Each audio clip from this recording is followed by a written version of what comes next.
বাংলার হারানো এক রহস্যময় নগরী, পানাম নগরী। শত বছরের পুরনো দালান, নীরব রাস্তা আর ইতিহাসের ছোঁয়ায় ভরা এই জায়গা একসময় ছিল বাংলার ব্যবসা বাণিজ্যের প্রাণকেন্দ্র। আজ আমরা ঘুরে দেখাবো সেই ঐতিহাসিক পানাম নগর, জানবো এর অজানা ইতিহাস ও লুকিয়ে থাকা গল্প।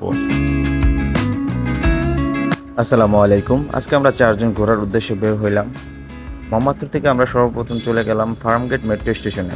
সেখান থেকে আমরা চারজনের টিকিট কেটে আমরা চলে গেলাম মতিঝিল থেকে একটি রিক্সায় করে আমরা চলে গেলাম গুলিস্তান মাওলানা ভাসানী স্টেডিয়ামের পাশেই। এখানেই হচ্ছে দোয়েল এবং স্বদেশের কাউন্টার। তো এখান থেকে মোগরাপাড়ার তারা উদ্দেশ্যে 70 টাকা করে ভাড়া নেয়। তো আমরা টিকিট কেটে চলে আসলাম মোগরাপাড়া এসে আবার একটি অটো নিলাম। অটোয় ভাড়া নিল আমাদের কাছ থেকে 50 টাকা।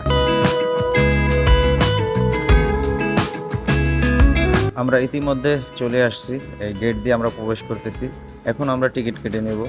এখানকার টিকিট হচ্ছে জনপ্রতি 20 টাকা করে। তো আমরা অলরেডি টিকিট কাটা হয়ে গেছে। তো আমরা এখন প্রবেশ করলাম। প্রায় 400 বছর পুরনো ঐতিহ্যবাহী সেই পানাম নগরে আমরা অলরেডি প্রবেশ করলাম। আমার প্রবেশের সাথে সাথেই আমার মনে হলো আমি যেন কত পুরনো সেই আমলে চলে আসলাম। এই পানাম নগরের প্রায় বয়স 400 বছর। আজ থেকে প্রায় 400 বছর আগের এই নগর। এটা ছিল বাংলার এক সময় রাজধানী। পানাম নগরের ইতিহাস শুরু হয় প্রাচীন সোনারগাঁও অঞ্চল কেন্দ্র করে। সোনারগাঁও ছিল বাংলার প্রাচীন রাজধানীগুলোর একটি। 13 শতকে মুসলিম শাসক বখতিয়ার খিলজি বাংলার জয়ের পর এই অঞ্চলের গুরুত্ব বাড়তে থাকে। পরে 15 শতকে বাংলা সুলতান ঈসা খাঁ সোনারগাঁও এলাকাকে শক্তিশালী প্রশাসনিক ও বাণিজ্য কেন্দ্র হিসেবে গড়ে তোলেন।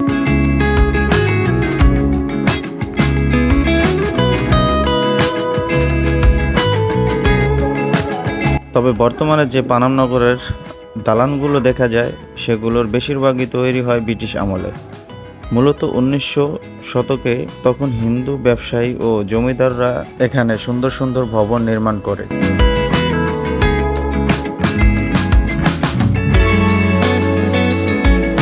মসলিন কাপড়ের ব্যবসা থেকে তারা অনেক ধনী হয়ে ওঠেন। পানাম নগর আলাদা করে কোনো এক রাজা তৈরি করেননি।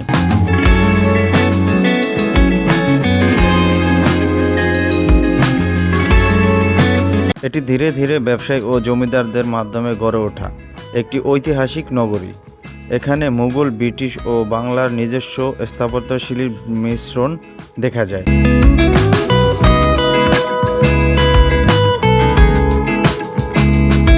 এই পানাম নগর ছিল প্রাচীন বাংলার রাজধানী। সোনারগাঁয়ের অংশ ছিল পানাম নগর।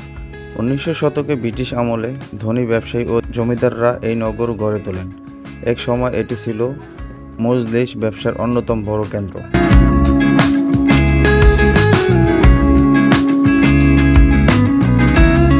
পানাম নগরের চারপাশে আগে খাল ছিল, যেটাকে অনেকে পঙ্খিরাজ খাল বলে। এই খাল নগরটাকে ঘিরে রাখত এবং মেঘনা নদীর সঙ্গে সংযুক্ত ছিল। তখন নৌপথ ছিল প্রধান যাতায়াতের ব্যবস্থা, তাই ব্যবসা বাণিজ্য ও নিরাপত্তার জন্য এই খাল খুব গুরুত্বপূর্ণ ছিল। পানাম নগরের ইতিহাস সংক্ষেপে বলি। প্রাচীন সোনারগাঁও ছিল বাংলার গুরুত্বপূর্ণ বাণিজ্য ও প্রশাসনিক কেন্দ্র, যেখানে 3টি নগর ছিল: বড়নগর, খাসনগর ও পানাম নগর। এর মাধ্যমে পানাম নগর ছিল সবচেয়ে আকর্ষণীয়, সমৃদ্ধ ও এলাকা। 1300 থেকে 1500 শতক থেকে সোনারগাঁও অঞ্চলের গুরুত্ব বাড়ে। পরে এখানে মুসলিম ও কাপড়ের ব্যবসা খুব জমজমাট হয়। ধনী ব্যবসায়ী ও জমিদার শ্রেণীর মানুষ পানামে বাড়ি নির্মাণ করেন।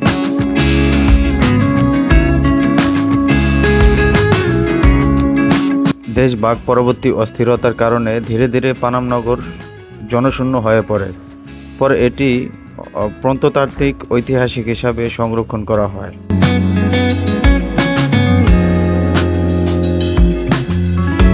2006 সালে পানাম নগর বিশ্বের ধ্বংসপ্রায় গুরুত্বপূর্ণ ঐতিহাসিক স্থাপনাগুলোর তালিকায় স্থান পায়। বাংলার হারানো নগরীর নাম পানাম নগরী। যেখানে শত বছরের পুরনো বাড়ি আর নীরব রাস্তা আজও ইতিহাসের সাক্ষী হয়ে দাঁড়িয়ে আছে।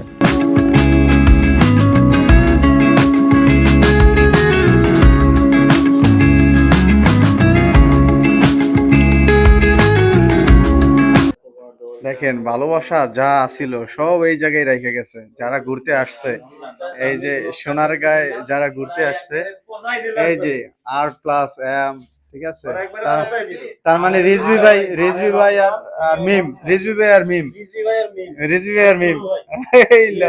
এই যে উনি, ঠিক আছে। আসলে তখনকার যে কাজ দেখেন কি নকশা, আর এখনকার বিল্ডিং। এটা হচ্ছে আমাদের বাংলাদেশের জাতীয় ফল কাঁঠাল। আমার মনে হয় বাংলাদেশে এমন কোনো মানুষ নাই যে এগুলো না চেনে। আর এই গাছটা দেখেন, গাছটা হিসাবে এত পরিমাণে কাঁঠাল ধরছে, মানে আল্লাহর কি নিয়ামত, মানে অভাব নাই এদিকে দেখেন। মানে আমি কি বলবো, আমি যে আসলে এত এক্সাইটেড যে এগুলো দেখে, অবাক কাণ্ড। দেখেন যে উপরে কি পরিমাণে কাঁঠাল ধরছে, পাকছে কিনা আমরা ট্রাই করে দেখতে পারতাম, কিন্তু কাছে যেটা লাগতো সেটা দেখলাম পাকে নাই। তো পাকলে হয়তো কিছু একটা করা যেত।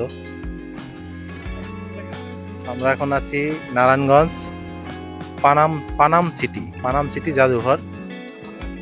এটা বাংলার একসময় রাজধানী ছিল। যাক, এটা আজকে আমরা ভিজিট করতে আসছি, দেখতে আসছি। দেখেন অনেক মানুষ আসছে এখানে ঘুরতে, ঘোরার মতো একটা জায়গা।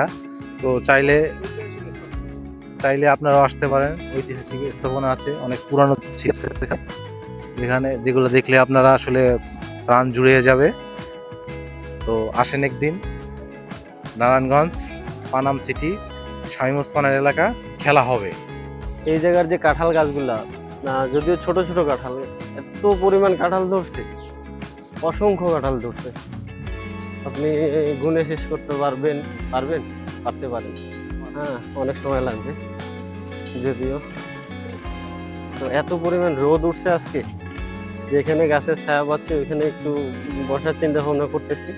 এই যে এই লোককে দেখান একটু। হ্যাঁ, ইনি আসার কথা হচ্ছে আমাদের কয়টার সময়, 11টার সময়, উনি আসছে 9টার সময়। আমার দোষ নাই, আমি প্রচুর ঘুমাইছিলাম। হ্যাঁ, ঘুম ভাঙতে ভাঙতে আমার অনেক সময় চলে গেছে। আমরা পানাম সিটি ছেড়ে পিছন দিক দিয়ে আয়া তো আমাদের লাভ নেই, আছে। অস্থির জায়গা। হ্যাঁ, মানে দেখা মন জোড়ায় না আসলে, পাহাড় পর্বতই ভাল লাগে বেশি। এটা হচ্ছে সুরঙ্গ। আপনারা চাইলে, ঠিক আছে, সুরঙ্গ দিয়ে আসো সুরঙ্গ দিয়ে না। হ্যাঁ, এই যে ভিউ। পানাম সিটির যে শেষ প্রান্ত আমরা ঘুরতে ঘুরতে চলে আসলাম। আর এখানে কিন্তু প্রাকৃতিক গাছপালাও আছে। এই যে বাইরে প্রচুর পরিমাণ গরম, এখানে দেখেন প্রচুর পরিমাণ গাছ। আর এখানে জায়গাটা খুবই ঠান্ডা। তো আর এখানে দোকানপাট আছে, কিন্তু বাইরে থেকে কিছু মানে একটু দাম পরিমাণে বেশি। তো আপনারা যদি কিছু খাওয়া দাওয়া করতে চান, চাইলে বাইরে থেকে নিয়ে আসতে পারেন।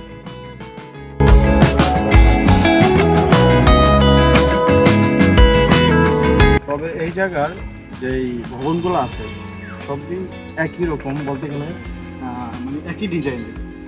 আমরা যতটুকু ঘুরে দেখলাম, কিন্তু আমার কাছে জায়গাটা বেশ ভালোই লাগছে। এখানে হচ্ছে পুরনো যে ঐতিহ্য। আমরা এখন সামনে আগাই। এই হচ্ছে শেষ সীমানা। এটা কি সিকিউরিটি পারপাসে রাখা, মানে সিকিউরিটিদের ভবন, এমন কিছু হইতে পারে। আপনি চলতে চলতে শেষে এসা এই কৃষ্ণচূড়ার দেখা। হ্যাঁ, এটা হচ্ছে কৃষ্ণচূড়া ফুলের সমারোহ। হ্যাঁ, কৃষ্ণচূড়ার গাছ।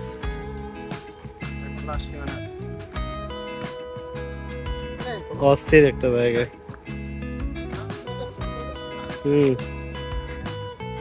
আমরা এতক্ষণে ঘোরাঘুরি করছি এইসব ভবনের পিছনে, কিন্তু এখন আমরা এটা সামনে দিয়ে ঘোরাঘুরি করে, আর এই ঘোরাঘুরি শেষ করে আমরা বের হয়ে যাব। বের হয়ে ওইখানে একটা জাদুঘর আছে, আমরা ওই জাদুঘরে প্রবেশ করবো। এই লিগে আমার গ্যাং, এই গ্যাং গ্রুপ আমার। খেলা হবে।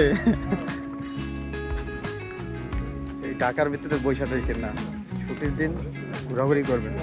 ঘোরাঘুরি করলে মন ভালো থাকে, ডিপ্রেশন দূর হয়ে যায়, বাজে চিন্তাও মাথা থেকে দূর হয়ে যায়। তো সুযোগ পেলেই ঘুরবেন, কাছে হোক দূরে হোক, যে কোনো জায়গায় ঘোরাঘুরি করবেন। যে দেখেন ওনারা আসছে, অনেক মানুষ, আমরা আসছে 4 জন। এই জায়গায় কিন্তু সবই পুরানো ঐতিহাসিক যে স্থাপনা আছে 400 বছরের আগের সেই স্থাপনা। আর যারা ভিজিট করবেন আপনারা বলে দেই, এই যে এখানে ওয়াশরুম আছে, মহিলা এবং পুরুষ দুটোই আছে। তো অলরেডি আমরা পানাম সিটি ভিজিট শেষ করলাম। তো ভিডিওটি আজকের মতো এই পর্যন্তই থাকছে। আর আমার ভিডিওটি কেমন লাগছে অবশ্যই লাইক কমেন্টের মাধ্যমে জানাবেন। আর যদি আমার চ্যানেলে এখনও সাবস্ক্রাইব করে না থাকেন তাহলে সাবস্ক্রাইব করে আমার পাশে থাকবেন। তো ধন্যবাদ সবাইকে, ভালো থাকবেন, সুস্থ থাকবেন, আল্লাহ হাফেজ। দেখা হচ্ছে নতুন কোনো ভিডিও।